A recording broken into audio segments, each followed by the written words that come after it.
ang init naman ng panahon ngayon. Uy, gabi, ang init. At ang luto ko pa naman. Ang sarap naman kumain ngayon ng langka, mga sasilabs. Uy, asan ba tayo ng langka nito makakain, mga sasilabs? Nag-craving talaga ako ng langka, mga sasilabs to. Tawag-tawa mga sasilabs.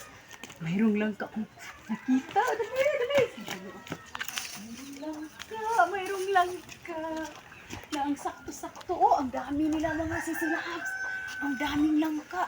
Pero ang kukunin ko, ito lang ha. Ito lang natin kukunin. Huwag kayong maingay. So, simulan na natin. Langka. Masarap-sarap pa naman kumain ng langka. At papahilugin tayo natin ito mga sisilabs.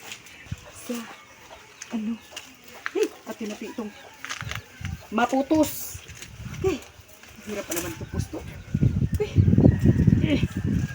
Tama. Di talaga makisisi. Masarap talaga din ito ba? Okay. So, mga sisilabs ha, balik lang ako. Kuha lang ako ng itak dahil akin itong Putulin na part. babush!